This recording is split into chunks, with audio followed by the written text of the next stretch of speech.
The night I realized something was off started with nothing more than a necklace. Not some fancy diamond thing or something sentimental from a wedding. It was this chunky, artsy piece she bought at a street market in Prague. Big amber stone in the center, surrounded by this dark metal frame that looked like vines. Vanessa loved that thing, wore it almost every time we went out. It was loud and bold, just like her. That necklace was her go-to for any event, especially the gallery stuff she went to for work. So when I saw it hanging in the bathroom, still damp from steam, on a Friday night, she claimed she had an important shoot downtown. Something clicked, and not in a way I liked. Now, I didn't say anything right away. That's not how I move. I stared at it for a few seconds, then closed the bathroom door like I hadn't seen a thing. Walked into the kitchen, poured myself a glass of whatever whiskey was closest, and sat by the window watching the porch light flicker. She had left 3 hours earlier, said it would be a night shoot, moody lighting, sunset to street lamp kind of thing. Needed to leave early, pack heavy, prep lenses.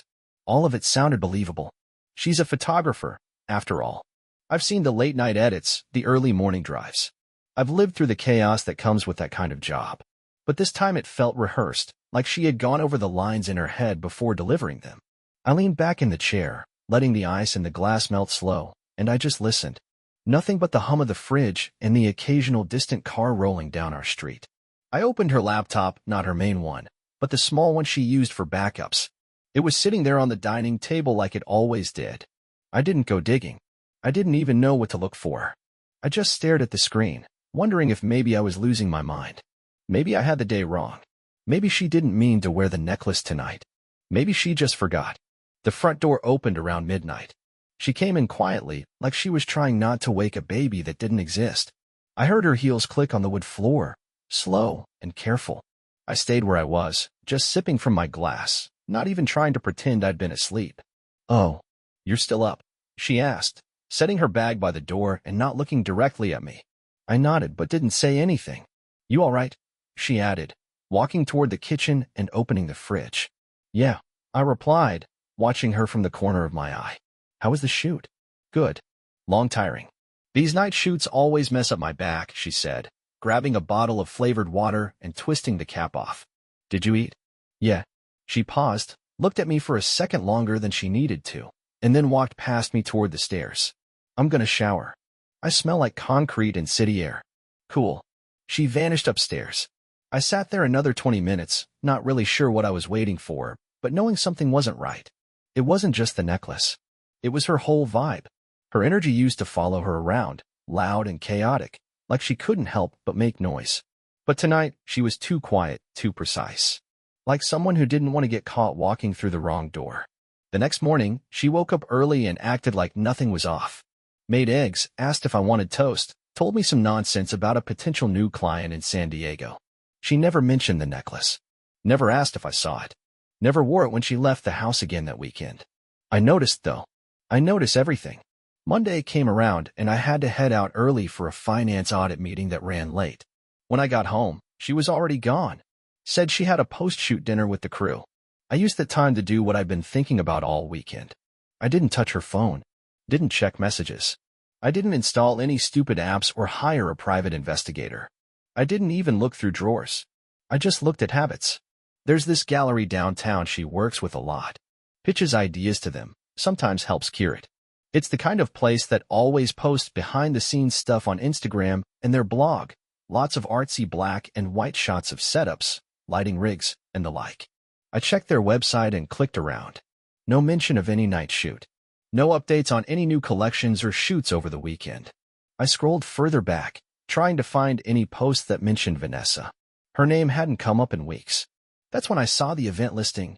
Some private art showcase held the same night she claimed she was out shooting. Not a photography event. A party. And not just any party. A masked showcase. One of those weird, high-end things where people wear suits and masks and pretend they're still in college. I recognized the name of the venue. That place had nothing to do with her work. When she got home that night, around 11, her makeup was gone but her nails were still fresh. Her dress, black, elegant, one I'd seen once before at a wedding a few years ago, was hanging neatly in the laundry basket, like she wanted me to find it but not ask. I sat on the couch, fake watching a movie, and waited for her to say something. She didn't. She kissed me on the cheek like always, said she was going to bed, and disappeared upstairs. I didn't follow. I just sat there and stared at the screen, trying to put the pieces together. That party wasn't for clients. That necklace wasn't forgotten. That dress wasn't meant for a shoot. And whatever story she'd crafted, it wasn't built for someone who actually paid attention. I wasn't angry yet. Not really. I was collecting. Storing up details. Sorting through inconsistencies. Because if there's one thing I know how to do, it's read between the lines. And right then, all I could see were gaps. So I decided I wouldn't confront her yet. Not until I had something real. Not until I knew exactly who she was lying to me for. I started playing dumb. Asking about her shoots again. Showing interest like I used to. Watching her face as she tried to keep her story straight. It didn't take long before the cracks started to show. And that, right there, is how this all began. Not with a phone call. Not with a message or a photo. Just a necklace, a lie, and a man who'd been quiet too long. I spent the next week treating every word she said like a riddle I had to solve. Nothing obvious, nothing aggressive. I just listened, watched, and waited. Vanessa had always been good at spinning stories. Photographers are like that. They create worlds out of frames. But when you know someone long enough, you start to notice the little things. Her stories about work started getting messy. One day, she'd say a client shoot ran late. The next it was a technical problem that kept her editing all night. She started using more general terms, a friend from the scene, a client I've worked with before, a contact who might want to collaborate. I asked her how the gallery was going, and she said they were talking about doing another exhibit soon, but the gallery's page had been dead quiet for weeks. Not a single mention of her name, her work, or any upcoming plans. When I pressed a little about why nothing was announced, she brushed it off and went back to cutting vegetables like I hadn't even spoken. So I changed tactics. I remembered a name she mentioned 2 months ago. Daniel, someone she said had helped her set up lighting for a rooftop shoot. Said he was just a gear guy. Nothing more. I looked him up. Took a while, but I found him tagged in one of her photos from back then. From there, I found his profile, standard artsy crap, mostly black and white shots of urban alleys and cigarettes. But buried in the mix were a few pictures of parties, bars, rooftops. One of them had her in it. Not front and center, not obvious, but there she was in the background, standing way too close to him, laughing with her head tilted back like she used to with me, hand on his chest like it belonged there. I stared at that photo longer than I should have, wondering how I didn't see it earlier. It had been up for weeks, maybe months, and I was just now realizing what kind of story was playing out behind my back. That wasn't just a work connection. That wasn't just a guy helping with lights. That was something else. That was personal. I saved the image. Not because I needed proof. I already had all the proof I needed in how different she had become, but because I needed to look at it a few more times to understand how it made me feel. I didn't feel jealousy. I didn't even feel betrayed in the dramatic sense. What I felt was smaller, colder. Like someone had replaced a piece of furniture in my house without telling me, and now I couldn't stop bumping into the corner. When she got home that night, I acted normal. Asked how the shoot went, offered to warm up dinner. She said she'd already eaten. Didn't offer with who. Just said she was exhausted and needed a shower. I nodded, said all right, and sat back down at the table like the last 10 years weren't slowly rotting under the surface. 2 days later, I followed her. Told my office I was working remote. Didn't change anything about my routine. Let her think I'd already left. She took the car, left around 10, said she had a meeting downtown. I waited 15 minutes, then grabbed my keys and took my own car. I kept a good distance, didn't try anything clever. She wasn't looking for someone following her. She parked in the underground lot of a residential building, not an office, not a gallery, not even near any studio spaces I knew she used. I parked down the block and waited. 35 minutes later, I saw her on the sidewalk with him. Same guy from the photo. Daniel. He didn't have gear, no bags, no equipment. Just her and him walking side by side, like they'd been doing it forever. They stopped at a small diner. I parked across the street and watched them sit in a booth, talk for an hour, maybe more. I couldn't hear them. Didn't need to. Her body language said enough. She wasn't working. She wasn't there for anything business-related. This was her new routine. I didn't confront her that night. I drove home, sat in the driveway for a long time, and tried to decide if I was more angry or just empty. The anger came later, after she walked in and lied again. Told me she met a client for brunch, talked about a campaign, said it was low-key and boring. I just smiled, nodded, told her I hoped it led to something good. She kissed my cheek again and thanked me for being supportive. that almost made me laugh. She had no idea I knew. She thought she was in control. I slept on the couch that night. Said I was having stomach issues. She didn't argue. I think part of her was relieved. Less time near me meant less risk of messing up her lines. While she slept, I stared at the ceiling and thought about all the mornings I'd made coffee for her, all the nights I'd stayed up listening to her complain about clients, and all the times I'd reassured her that I wasn't like other men. And now here we were, in the same house, sharing the same bed sometimes, but living completely different lives. What burned the most wasn't the fact that she was seeing someone else. It was that she had done it in such a careful, calculated way. Like I was never even a factor. Like the life we had built together was just a placeholder until something more exciting came along. And now that I knew, it wasn't a question of if I'd confront her. It was how. The confrontation didn't come the way I thought it would. It wasn't some big blow-up or an explosion of words at the dinner table. It came on a Sunday morning, right after she made pancakes, as if the person I had been tracking, observing, doubting for weeks could still pretend to be that woman standing in our kitchen humming along to some playlist. She set the plate in front of me and kissed the top of my head like everything was fine, like I hadn't been up until 4 in the morning looking at the receipts and GPS pings I quietly downloaded from the car's tracking history. The breakfast felt like a joke. I picked up the fork and stared at the food while she poured herself coffee and sat across from me with that same casual calm she'd perfected. "You've been spending time with Daniel," I said, keeping my voice flat and steady, not trying to be clever or dramatic, just stating it like someone reading a line off a report. Her face didn't change at first, not much anyway. Just a little pause with the cup near her mouth, then she set it down slowly, like she needed a second to decide whether to laugh or pretend not to know who I meant. She didn't do either. "What are you talking about?"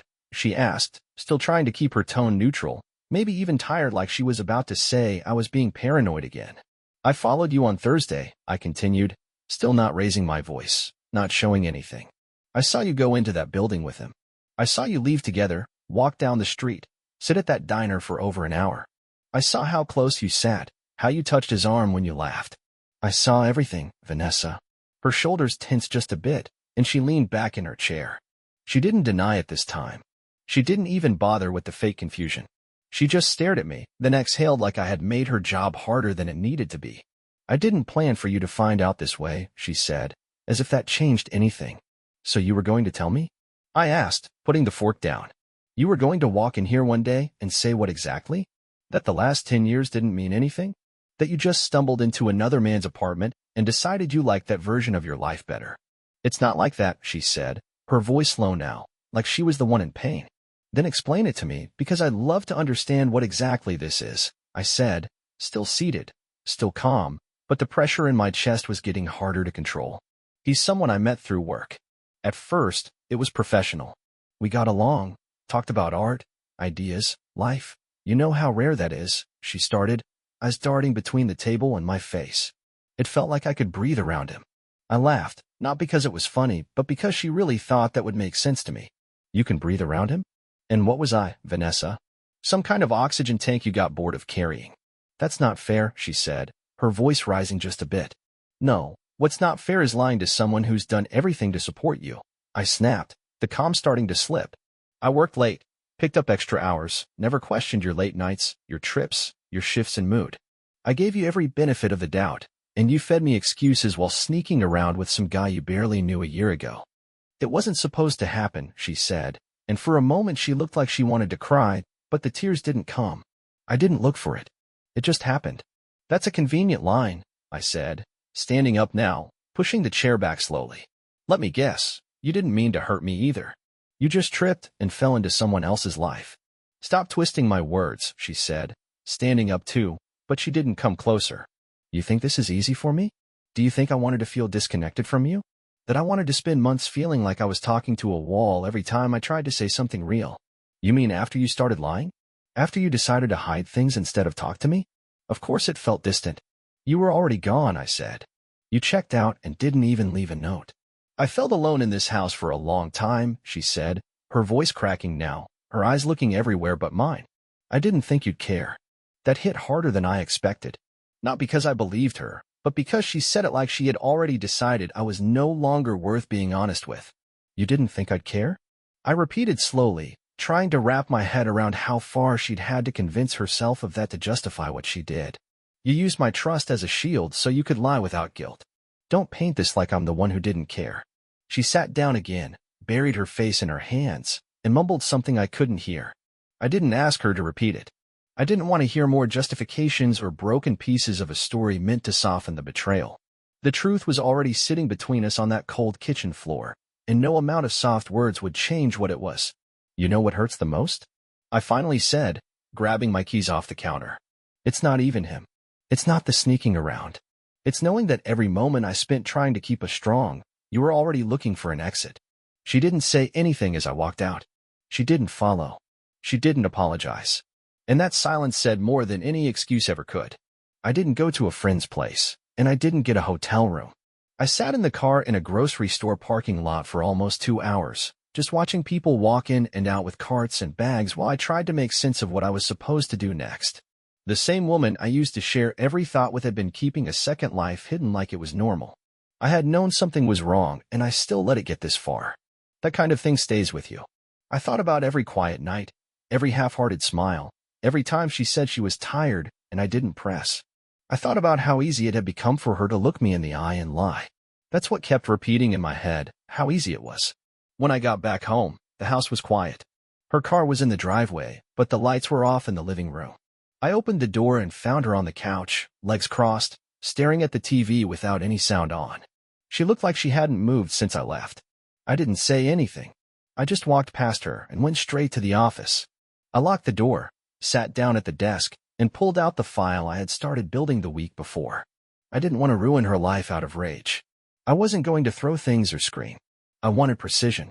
I wanted a clear end to this, one she wouldn't see coming. The next morning, she tried to act like nothing had changed. She made herself coffee, got dressed, even asked me if I needed anything from the store. I looked her in the eyes and said, "No, I'm good," like I hadn't spent the night documenting every trace of her affair. I copied the car's GPS logs, downloaded every shared photo from her cloud, and printed out financial transactions that connected her to Daniel's apartment address. I wasn't just going to end things. I was going to leave her surrounded by the reality she worked so hard to hide. That afternoon, I went to the print shop and picked up 2 folders I had ordered in advance. One was addressed to her parents, the other to Daniel. I didn't include insults, didn't exaggerate anything. Just the dates, photos, and a letter. I wrote it in plain language. I wanted her parents to see what their daughter had done behind closed doors, not for their judgment, but because she used to pretend she still cared about their opinion. And I wanted Daniel to know she hadn't fooled everyone, that her husband wasn't some clueless background character. I mailed both packages that same evening. Then I did the part one was looking forward to most. I called the gallery she worked with and scheduled a meeting with the owner. We'd spoken once at a dinner event, so I introduced myself again, told him I had something professional to discuss. When I arrived, I dropped the envelope on his desk and told him I was only there to share something I thought he should know before making any further decisions about showcasing Vanessa's work. He didn't ask questions. He opened the envelope, read enough to know it wasn't fake, and nodded. I left before he said anything else. When I got home, she wasn't there. I assumed she went out to clear her head or maybe ran to Daniel to cry about how cruel I was being. I didn't care. I cooked myself dinner, ate alone, and watched a movie she hated. For the first time in weeks, the silence didn't bother me. I slept better that night than I had in months. The next morning, she stormed into the kitchen while I was making coffee and slammed her phone on the table. Her face was red, and her hands were shaking. I knew what was coming. "You sent that to my parents?" she snapped. "I sent them the truth," I said without turning away from the stove. "They called me crying," she continued, her voice louder now. "Do you even realize what you've done?" "I gave them the same honesty you never gave me," I said, setting my mug down. "They deserve to know what kind of daughter they raised." She stood there staring at me like I had turned into someone else. She probably thought I'd beg her to stay or fight her for answers. Instead, I handed her a sealed envelope and walked past her. "What is this?" she asked, her voice cracking a little. "Divorce papers," I said. "Already signed on my end. I'm not going to play house while you pretend this was just a mistake." "You didn't even give me a chance to explain anything," she said, still not opening the envelope. "You had plenty of chances. You used every one of them to cover your tracks," I replied. She finally opened the envelope and flipped through the papers. She didn't cry. She didn't scream. She sat down, leaned on the counter, and stayed quiet for a long time. I didn't say anything else. There was nothing left worth discussing. By the time she left the house that day, she looked different. Not broken, not angry, just exposed. Everything she had tried to hide was now laid out in front of her. I didn't follow her. I didn't care where she went. I just closed the door and started packing. The next few days were quiet in the worst kind of way. She stopped trying to talk. She barely stayed at the house. Her keys would be gone when I woke up and show up again sometime after I had already gone to bed. She avoided looking me in the eye, and I didn't give her any reason to try. We were done talking. There was nothing either of us could say that hadn't already been said or proven. I focused on the process of separating our lives, piece by piece. I started clearing out my things, boxing up anything that was mine before her. Anything we bought together, I left behind. I didn't want anything that reminded me of the person she pretended to be. On the third morning, she came downstairs while I was having coffee, holding the divorce papers. She looked tired. Her face was drawn like she hadn't been sleeping, which, to be fair, I hadn't either. She set the papers on the table and sat down across from me without asking. I signed them, she said, sliding them toward me. I didn't reach for them. I just looked at her and waited. I read everything, she continued. The letter you sent to my parents. The package Daniel got. Even the message you left at the gallery. You made your point very clearly. I didn't do any of that to make a point, I said. I did it because it was the truth. I know, she nodded. But I wish you hadn't involved everyone else. You involved them the moment you brought someone else into our marriage and lied about it. Don't try to pin that on me now. She looked away and rubbed her forehead, probably deciding if it was worth saying anything else. I could tell she had rehearsed something in her head and was now unsure if it would even matter. I never wanted to hurt you, she said quietly. That line doesn't mean anything anymore, I said. You made choices. You covered them up. You had opportunities to be honest, and you chose to lie. Over and over. I felt like I was disappearing in this house, she said. Like you were next to me, but never really with me. I was here. I supported you. I gave you freedom, respect, space, whatever you needed. You were the one pulling away. She didn't respond. She sat there staring at the table like she wanted it to open up and take her somewhere else. I watched her closely, not because I expected anything different, but because I wanted to remember this moment. The moment where she finally saw what her decisions had led to. Not an argument. Not a fight. Just the end of something she chose to destroy. I never thought you'd go this far, she said after a while. You didn't think I'd have the backbone to expose what you did? She flinched a little. No. I just thought you'd try to work it out with me. That maybe you'd want to fix it. You were already gone by the time I figured it out. You weren't looking for solutions. You were looking for an exit that let you feel good about leaving. She looked up at me then, finally meeting my eyes. I never stopped loving you. You don't treat people you love like this, I said. You don't lie to them, sneak around, sleep in their bed while thinking about someone else, then act surprised when they stop trying. I thought maybe if I kept it quiet, I could get it out of my system and move on. I thought it wasn't going to last, she admitted, and the words hung there like she expected me to be shocked. You cheated and planned to stay with me? I asked, shaking my head. That's even worse. I know it's too late, she whispered. But I'm sorry. I nodded, not because I accepted it, but because there was nothing else to say. Her apology didn't fix anything. It didn't change the week she lied, the night she left, the look on her face when I confronted her and she chose to defend herself instead of admit the truth. I'm moving out this weekend, I said. I already signed the lease on a new place. She blinked a few times, but didn't object. I'll leave you the paperwork and contact info for the lawyer. I'll handle the filing and court fees, I added. Do you hate me? She asked, her voice shaking slightly. I sat back, took a deep breath, and thought about it. No, I don't hate you, but I can't look at you the same way again. I don't think I ever will.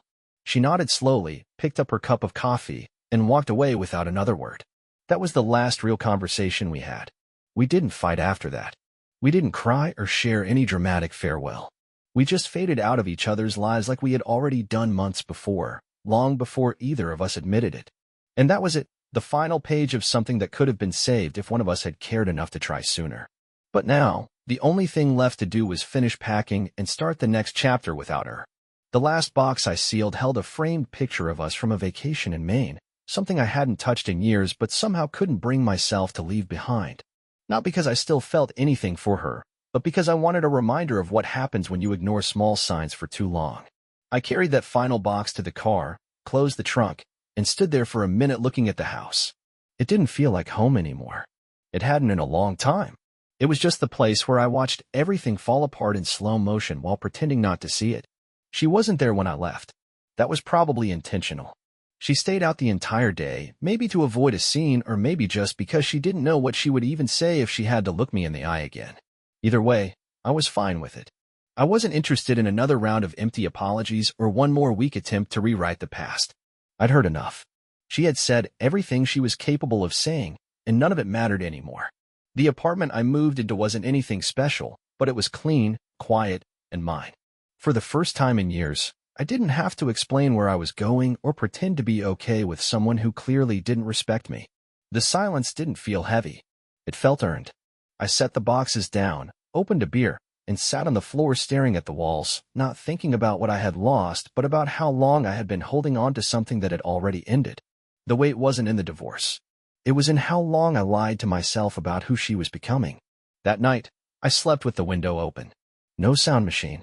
No fake comfort. Just the reality of where I was and what I had walked away from. And I slept better than I expected. No dreams, no stress. Just rest. The next week was about rebuilding habits. I got back to the gym. I made meals that I actually liked.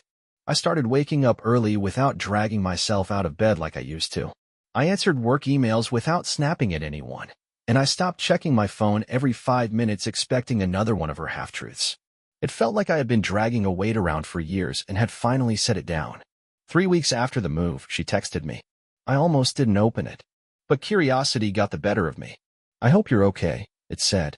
"Just wanted you to know I'm sorry." Again, I read it twice, then deleted it. I didn't need her apologies. I didn't need her to feel better about what she did.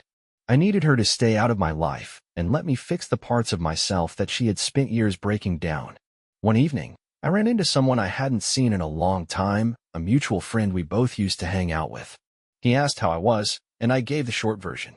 No details, no bitterness, just the truth. He nodded, then looked at me for a moment and said, "You look better. Lighter." That hit harder than I expected. I thanked him, said I was just trying to move forward. "I never wanted to say anything," he added, "but I could tell something wasn't right between you two for a while. Glad you're out of it." It wasn't validation I was looking for, but it still landed. Other people had seen it. I wasn't crazy. I wasn't overthinking. I had been quiet, respectful, trusting, and she had used all of that as cover. The papers came back finalized about 2 months later. It felt like closing a book I didn't want to read again. I signed the last form, mailed it to the lawyer, and that was it. No dramatic farewell. No court drama. Just a signature and a clean break. Looking back, I think the worst part wasn't the betrayal itself. It was how long I stayed quiet while she drifted away, how often I convinced myself that things would get better without any real reason to believe that. I put up with too much silence, too many lies dressed up as explanations, and way too much pretending that distance was just a phase. I accepted less because I thought that was what people did in long relationships.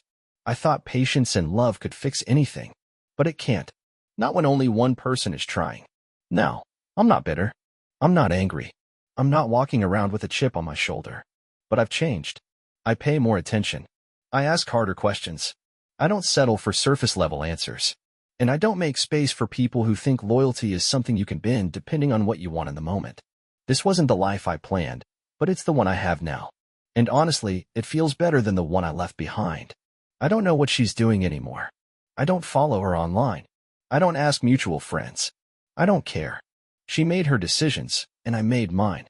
Now I move forward. No lies. No pretending. Just peace.